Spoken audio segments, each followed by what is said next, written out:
வணக்கம். இன்றைக்கி நம்ம கருணைக்கிழங்கை வச்ச ஒரு சுவையான கோலா உருண்டை எப்படி பண்ணுறதுன்னு பார்க்கலாம் வாங்க. இதுக்கு முதல்ல ஒரு 1/4 கிலோ கருணைக்கிழங்கை தோலை நீக்கிட்டு நல்லா இதை அலசிட்டு சுத்தம் பண்ணிவிட்டு சின்ன சின்ன துண்டுகளாக கட் பண்ணிவிட்டு இதை மிக்சியில் ஸ்மூத்தான விழுதை அரைச்சி எடுத்துக்கலாம். 4 ஸ்பூன் உடைத்த கடலையும் பொடி பண்ணி எடுத்துக்கலாம். இதுக்கு முதல்ல ஒரு விழுதை அரைச்சி எடுத்துக்கலாம். கொஞ்சமாக வெங்காயம், பட்டை, 4 லவங்கம், 1 ஸ்பூன் சோம்பு, 1 துண்டு இஞ்சி, 4 பல் பூண்டு, 3 பச்சை மிளகாய், 2 பல் தேங்காய், இது எல்லாத்தையும் ஒன்றா சேர்த்து விழுத அரைச்சி எடுத்துக்கலாம்.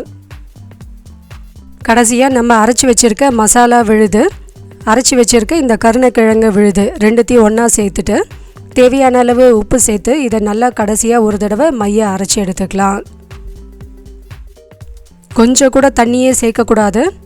இப்போது கடைசியாக நம்ம அரைச்சி வச்சுருக்க விழுதில் கொஞ்சம் கொஞ்சமாக இந்த உடைச்ச கடலை மாவையும் கலந்துட்டு இப்போ இதை சின்ன சின்ன உருண்டைகளாக நமக்கு தேவையான அளவுகளில் பிடிச்சிடலாம்.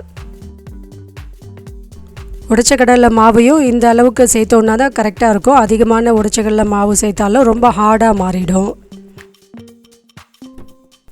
உருண்டைகள் ஒரே அளவில் இருக்கணுன்றதுக்காக இது மாதிரி ஒரு ஸ்பூன் வச்சுட்டு இப்போ இதை சின்ன சின்ன உருண்டைகளை பிடிச்சி எடுத்துடலாம்.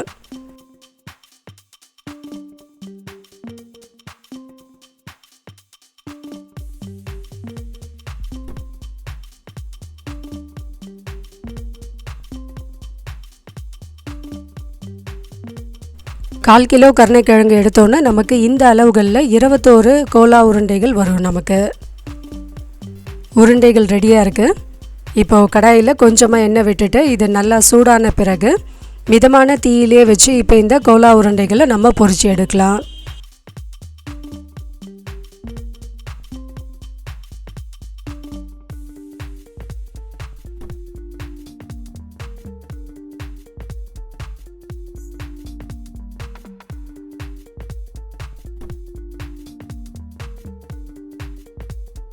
மிதமான தீயில் பொரிச்சோன்னா தான் உள்ளே நல்லா வெந்து இருக்கும்.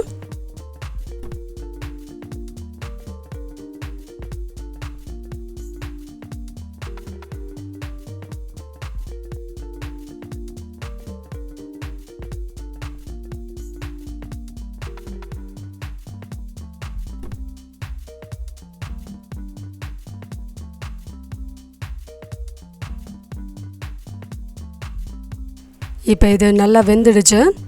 இந்த அளவுக்கு நல்ல ஒரு டார்க் ப்ரௌன் கலர் வந்த பிறகு நம்ம இதை எடுத்துடலாம். இந்த கருணைக்கிழங்கு கோலா உருண்டையை நீங்கள் அப்படியே கூட பரிமாறலாம், இல்லைன்னா ஒரு சாஸ் வச்சு பரிமாறலாம். ரொம்பவே சுவையாக இருக்கும். கண்டிப்பாக இந்த ரெசிபியை ட்ரை பண்ணி பாருங்கள். தேங்க்யூ.